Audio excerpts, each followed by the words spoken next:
بسم اللہ الرحمن الرحیم۔ السلام علیکم ناظرین، میں ہوں امشد عارف حمید بھٹی۔ ناظرین، ٹھیک کہتے ہیں، عوام کے کیے ہوئے فیصلوں کو بند کمروں میں طاقت اور غیر قانونی راستوں سے روکنے کا انجام کبھی بھی اچھا نہیں ہوا اور اس کے نتائج بدتر ہوتے جا رہے ہیں۔ اس ملک میں معاشی ترقی نہیں ہو سکتی جس ملک میں سیاسی استحکام نہ ہو، انصاف کے تقاضے پورے نہ کیے جائیں، جس ملک میں ہر خاص و عام کے لیے قانون ایک نہ ہو۔ یہی پاکستان آج کل ان دوراہے پہ ایک شخص کو جیل میں رکھنے کے لیے اس کا مینڈیٹ 2024 کو چرایا گیا۔ اس پر 188 مقدمہ درج کیے گئے۔ اس کی سماعت کو ختم کرنے کے لیے ہر غیر قانونی حربہ استعمال کیا، لیکن بدقسمتی ہے، حکومت تو لے لی گئی PDM-2 نے، یعنی کہ مسلم لیگ نون پیپلز MK، لیکن عوام میں اپنی ساکھ زیرو کر لی، اب الیکشن میں جانے کے قابل بھی نہیں رہے۔ یہاں تک کہ ملک کی اکانومی اور انسانی حقوق کی خلاف ورزیوں پر پاکستان بھر بین الاقوامی سطح پر پاکستان پر تنقید کی جا رہی ہے۔ بانی PTI عمران خان سے معافی منگوانے والے اب خود اڈیالہ جیل میں عمران خان کو معافی کا پیغام دے رہے ہیں کہ ہم آپ کو رہا کرنا چاہتے ہیں اور ہم کسی بھی قیمت پر آپ کو رہا کرنا چاہتے ہیں، آپ بنی گالہ چلے جائیں لیکن اس نظام کو چلنے دیں۔ لیکن بانی PTI نے کہا، میری 26 سالہ سیاسی جدوجہد کے بعد عوام میں اتنا شعور اور سمجھ آ چکی ہے کہ وہ اپنا حق نہیں چھوڑیں گے۔ میں جیل میں ساری زندگی گزار دوں گا لیکن ملک میں جمہوریت لاؤں گا۔ شاید یہی وجہ ہے کہ امریکہ میں انسانی حقوق کی خلاف ورزیاں اور ایک سیاسی جماعت کو جمہوریت کے خاتمے اور بند کمروں میں عوامی فیصلے کرنے والوں کے خلاف ایک بہت بڑی کانگریس میں ایکٹ لایا جا رہا ہے، جس پر بعض شخصیات کے پابندی لگنے کا خدشہ ہے۔ یقیناً وطن عزیز ہم سب کا ہے۔ آج ناظرین، بڑی افسوس والی بات ہے، نہایت قابل احترام ہے عطا تارڑ صاحب، انہوں نے ایک پریس کانفرنس کی۔ ان کی بھی ڈیوٹی بڑی غیر ذمہ دارانہ بظاہر لگتی ہے۔ انہوں نے کہا کہ پاکستان کی تاریخ میں یا 7 سالہ تاریخ میں سب سے کم ترین سطح پر مہنگائی آ گئی۔ رمضان المبارک کے مقدس مہینے میں یہ غلط بیانی انہیں کرنے کی ضرورت کیوں پڑی؟ میری سمجھ سے بالا ہے۔ کہا جاتا تھا کہ شیطان کو رمضان میں بند کر دیا جاتا ہے۔ میں کسی فرد کی تذلیل نہ کرتا ہوں، نہ کروں گا، لیکن میں عطا تارڑ صاحب، عوام کی قوت خرید ختم ہو چکی ہے، وہ 3 وقت کی بجائے 1 وقت کا کھانا نہیں کھا سکتے۔ افطاری اور سحری رکھنا ناممکن ہو گیا ہے۔ غریب آدمیوں کے چولہے بوجھ رہے ہیں۔ ہو سکتا ہے شریف فیملی اور زرداری خاندان کی اکانومی بڑھ گئی ہو ارب روپے، لیکن آپ کہہ رہے ہیں سال تاریخ کی کم سطح مہنگائی 1.5% ہے۔ جھوٹ بولے کوا کاٹے، کالے کوے سے ڈری ہو۔ عمران خان کے دور میں 150 روپے پیٹرول تھا، اب 253 روپے ہے۔ عمران خان کے دور میں 8 اپریل 2022 $150 تھا، اب 178 تھا غالباً، اب 280 روپے پہنچ گیا ہے۔ بجلی کی قیمت میں ہوش ربا اضافہ ہو چکا ہے۔ اگر لوگ بجلی کا بل دے تو گھر کا کرایہ نہیں دیا جا سکتا، کھانے پینے کا سامان نہیں لایا جا سکتا، تعلیم اور صحت کی سہولتیں تو پاکستان میں نایاب ہے۔ ایسے میں آپ نے کس طرح دعویٰ کر دیا کہ تیسری دفعہ IMF کا ڈیلیگیشن آیا ہے اور پاکستان میں ٹیکس کلیکشن نہ ہونے کے برابر ہے؟ پاکستان کے لاکھوں امیر خاندان، ارب پتی، اربوں ڈالر کے مالک بیرون ملک جا کے سرمایہ کر رہے ہیں۔ آپ کہہ رہے ہیں کہ آذربائیجان یہاں 2 ارب کی انویسٹمنٹ کرے گا، جس ملک میں سیاسی استحکام نہ ہو، انصاف نہ ہو، عوامی مینڈیٹ پہ ڈاکہ پڑتا ہو، سرکاری افسروں کی تعیناتیاں ان کی قابلیت اور ان کی محنت اور ان کی فرض شناسی کی بجائے سیاسی وابستگیوں پہ کیا جائے اور مخالفین کو کچلے جائے، تو اس میں نہیں ہوتا۔ کیا طریقہ انصاف کے لیڈر عمران خان جس کا پاکستان میں سب سے زیادہ نام سنا جاتا ہے اور تصویر دیکھی جاتی ہے، کیا پاکستان کا نیشنل میڈیا اس کو کیوں نہیں دکھاتا؟ اس کو کس نے روکا ہے؟ عالیہ حمدہ پر پابندی لگا دی، شعیب شاہین پر لگا دی۔ جو حکومت پر تنقید کرتا ہے، جو صحافی حکومت پر تنقید کرتا ہے یا ان کی ایسی پالیسیاں جو عوام دشمن ہو ان کی نشاندہی کرتا ہے، آپ نہ صرف اسے آفر کراتے ہیں، نوکری سے نکلواتے ہیں، بلکہ کسی بھی شو میں کاشف عباسی، ہارون رشید میں دو بڑے نام ظفر حلالی کو ٹاک شو میں بھی پابندی لگوا دیتے ہیں۔ آپ جمہوریت نہیں، آپ ضیاء الحق کی زندہ مثال ہیں، آپ کو ضیاء الحق یاد کرے گا۔ آپ کی جو ترقی کہتے ہیں، اس پر میں ایک بہت زیادہ تکلیف دہ شہباز رانا ہے اور بڑے ہی کمپیٹنٹ ہے، اور اکانومی میں ان سے زیادہ ایکسپرٹ میں نے نہیں دیکھا، کوئی ہوگا بھی تو مجھے معاف کر دینا۔ شہباز رانا نے کہا ہے کہ تمام حکومتی کوششوں کے باوجود، یہ سیاست.com پہ خبر بھی اس کے کلپ بھی لگا ہوا ہے، SIFC کے ششکوں کے باوجود براہ راست غیر ملکی سرمایہ کاری پچھلے 50 سال کی کم ترین سطح پر آ گئی ہے۔ پچھلے 50 سال کی کم ترین سطح پر آ گئی ہے۔ اس میں آپ کے سابقہ 8 سے 13 تک پیپلز پارٹی کا دور بھی ہے، 13 سے 18 تک مسلم لیگ نون کا بھی ہے، اس میں عمران خان صاحب کا 18 سے 22 تک کا آدھا دور ان کا بھی ہے، اس سے مشرف کا بھی دور ہے۔ تو یہ شہباز رانا جو اکانومی کے ایکسپرٹ ہیں، یہ ان کا کہنا ہے، اس کے باوجود بھی آپ کہتے ہیں ملک ترقی کر رہا ہے۔ آپ کس طرح کہہ رہے ہیں؟ دوسری طرف ناظرین، وزیر خزانہ خود کہہ رہے ہیں کہ اس سال گندم کی پیداوار، کیونکہ آپ گندم کے کاشتکاروں سے پنجاب حکومت نہیں خرید رہی، اس کی قیمت آپ نے مقرر نہیں کی۔ وزیر خزانہ کہتے ہیں کہ گندم کی پیداوار 11% کم ہوئی ہے اور 28 ملین میٹرک ٹن سے نیچے آنے کا خدشہ ہے۔ 28 ملین ٹن سے نیچے آنے کا خدشہ ہے۔ پاکستان کو $1 ارب کی گندم باہر سے منگوانا پڑ سکتی ہے۔ کیا یہ پاکستان نے ترقی کی ہے کہ پاکستان میں رہنے والے پاکستان سے چھوڑ کر جا رہے ہیں؟ دریا اور سمندروں کی لہروں میں رزق کمانے والے موت کما لیتے ہیں اور کفن بھی نصیب نہیں ہوتا۔ پاکستان میں رہنے والے پاکستانی شہری، چاہے وکلا ہو، چاہے سیاستدان ہو، تاجر ہو، کسان ہو، مزدور ہو، ڈاکٹر ہو، کسی کی طبقہ فکر کا ہو، اپنا پرامن احتجاج کا راستہ اختیار کرتے ہیں تو آپ ان پر دہشت گردی کے مقدمات درج کروا دیتی ہے آپ کی حکومت۔ 26 نومبر کو گولیاں چلا دیتی ہیں۔ آپ جس شخص کی گاڑی کے نیچے، غالباً اس کا نام مجھے ہاشم ہے، جو ہمارے رینجر کے 3 جوان شہید ہو جاتے ہیں، 3 یا 4، اس کی تو 3 ماہ بعد ضمانت ہو جاتی ہے، لیکن 72 سالہ کینسر جس نے نواز شریف کو شکست دی تھی، یاسمین خارج، وہ جیل میں بیماری سے لڑ رہی ہے اور اس کی 1.5 سال 2 سال ضمانت نہیں ہوتی۔ عمر چیمہ جس نے بہادری اور دلیری سے آپ کی وحشت اور دہشت کا مقابلہ کیا، اس کی ضمانت نہیں ہوتی۔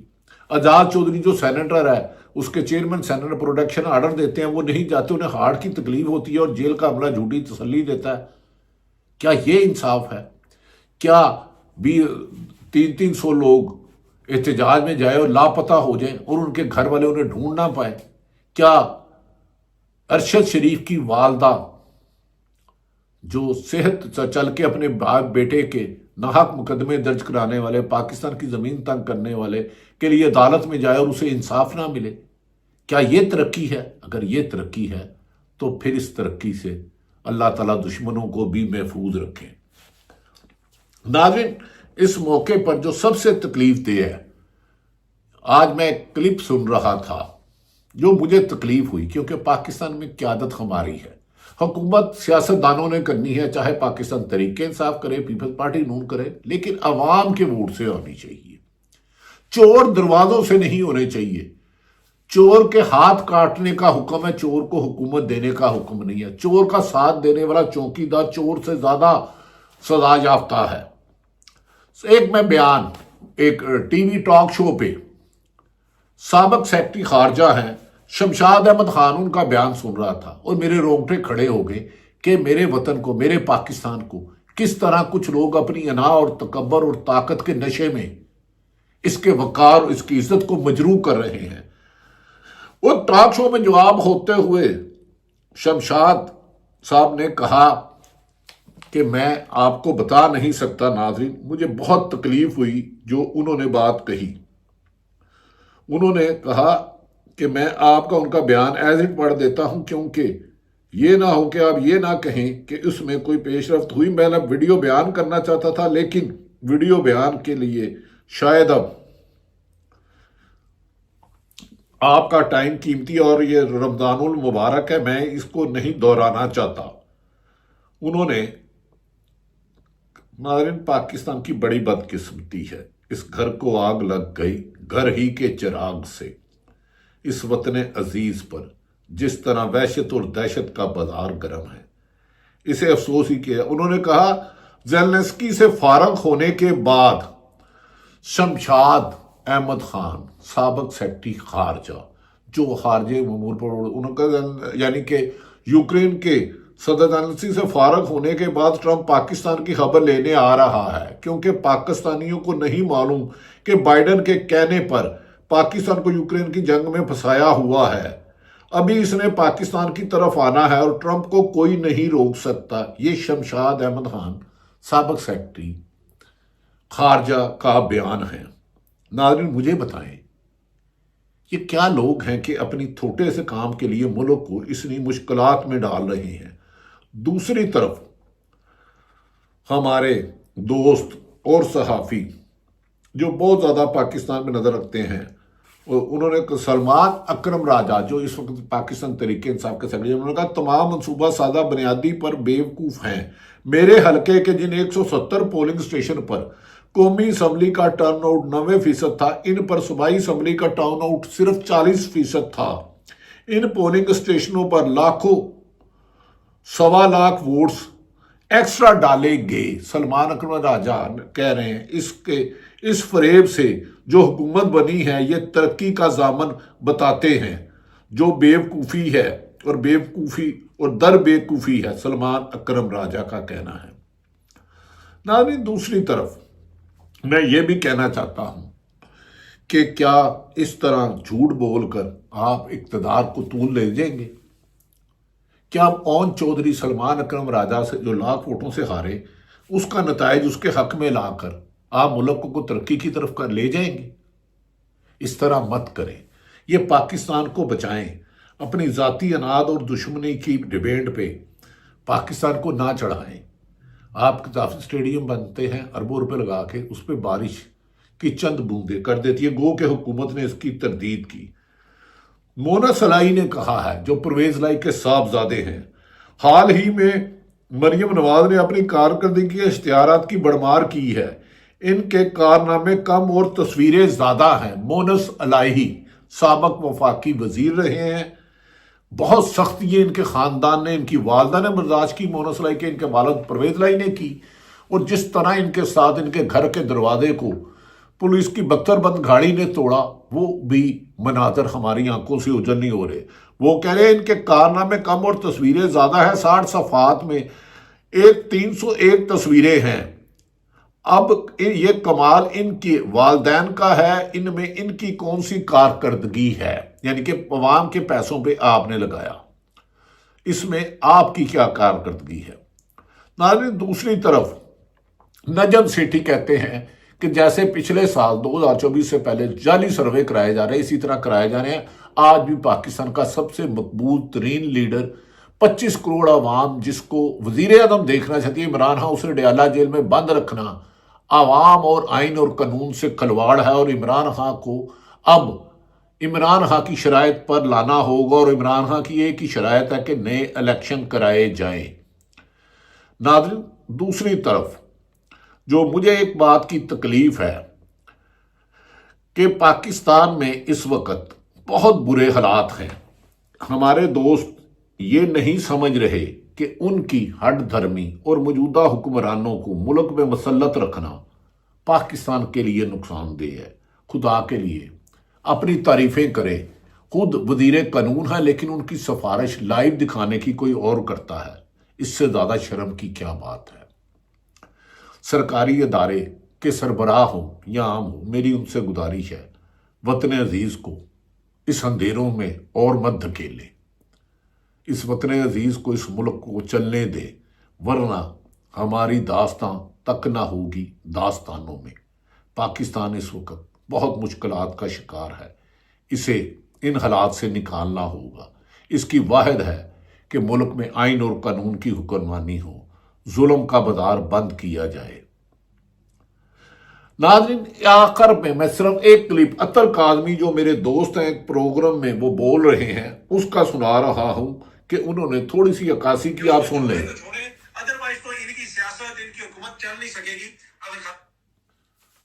جی ناظرین، آپ سنیے۔ مرزا صاحب تو ماضی میں وہ بھی بہت سارے بیانات دیتے رہے کہ اس کی چھت پہ چڑھ کے یا ادھر کھڑے ہو کے بھی آپ کہتے ہیں تو کوئی آپ کا یقین نہیں کرے گا۔ سب سے زیادہ کوئی چیز بآسانی مل جاتی ہے مارکیٹ میں تو وہ غداری کا سرٹیفکیٹ ہے۔ اختلاف کو، تنقید کو غداری کہنا، ملک دشمنی کہنا، خدا نہ ہمیں اس چیز سے نکلنا پڑے گا۔ دنیا بھر میں امریکہ میں کھڑے ہو کے امریکہ کے صدر کے خلاف مظاہرے ہوتے ہیں، امریکہ کی اداروں کے خلاف مظاہرے ہوتے ہیں، ہالی ووڈ کی فلم بنتی ہیں جس میں دکھایا جاتا ہے کہ جی سی آئی اے کتنا نیگیٹو کردار ادا کر رہی ہے، گھومتے گرا رہی ہے، یہ کر رہی ہے، وہ کر رہی ہے۔ وہاں پہ تو کوئی مسئلہ نہیں بنتا۔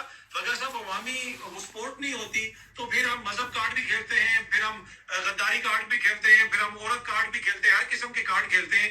تو یہ بھی اسی قسم کا ایک کارڈ ہے۔ یہ سسٹم چل ہی نہیں سکتا۔ جس دن عمران خان باہر آیا، ان میں اتنی کیپیسٹی نہیں ہے کہ یہ نظام کو چلا سکیں۔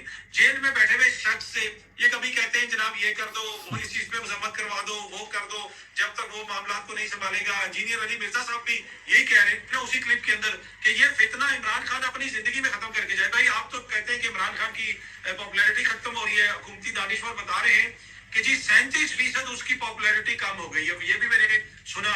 اور جب سے یوتھ کے ساتھ انٹریکشن شروع ہوئی ہے، پہلے یہ کہتے تھے یوتھ کے لیے پہلے یہ انتہائی غلیظ گندی گالی سے نکلا ہوا ایک لفظ استعمال کرتے تھے۔ اس وقت جو عوام کا بیانیہ ہے اس کے پیچھے آپ کو عمران خان صاحب کھڑے ہوئے نظر آتے ہیں۔ یہ سمجھنے کی چیز ہے عمران خان کے بیانیے کے پیچھے عوام کھڑی ہے، یہ تو لوگ کہتے ہیں، لیکن اس وقت عمران خان عوام کے بیانیے کے آگے کھڑا ہے۔ اس پوری عوام کا جو بیانیہ ہے عمران خان اس کو ریپرزینٹ کرتا ہے۔ تو اصل ایشو وہ ہے۔ تو جب تک یہ مسئلہ حل نہیں ہوگا مجھے نہیں لگتا کہ عمران خان کو باہر آنے دیا جائے گا خوشی سے۔ ہاں، مجبوری کی حالت میں ان کو چیزیں کیا پتہ چینج کرنا پڑے انٹرنیشنل سطح پہ جس قسم کا پریشر آ رہا ہے، اور ملک کے اندر جو حالات ہیں وہ مجبوری کے نتیجے میں یہ اس کو چھوڑیں تو چھوڑیں، ادروائز تو ان کی سیاست، ان کی حکومت چل نہیں سکے گی۔ اگر خان صاحب نہیں ہاں صاحب، عطر کاظمی صاحب، میں بتاتا ہوں۔ حال ہی میں کچھ لوگوں نے سروے کرایا 80% سے زیادہ عمران خان خواتین، نوجوانوں اور ہر عمر میں مقبول ہیں، اور عوام نے انہیں اپنا وزیر اعظم مان لیا ہے۔ کاغذوں میں جعل سازی سے آپ نے رزلٹ بدل لیا، لیکن عمران خان کو اس کی شرائط پر چھوڑنا ہوگا۔ اس ملک میں استحکام لانے کے لیے، امن لانے کے لیے صاف شفاف الیکشن ضروری ہے۔ ہمارا کام صحافیوں کو حکومتیں بنانا اور گرانا نہیں، لیکن غلط کام کی نشاندہی کو خدا را غداری مت کہے۔ یہ وطن ہمارا، اس کی جان و مال ہمارا، سب کچھ اس پر قربان، لیکن اس قدر ظلم مت کرو۔ بہت ہو گئی، کرپشن کی انتہا ہو گئی۔ صرف انا اور تکبر کو اللہ پسند نہیں کرتا۔ اللہ تعالیٰ نے تکبر اور ظلم کا عبرتناک انجام رکھا، اس سے پہلے کہ رب کی لاٹھی تم پر پڑے۔ اپنی ہم سب اصلاح کر لیں۔ اللہ تعالیٰ پاکستان کا حامی و ناصر ہو۔ پاکستان زندہ باد۔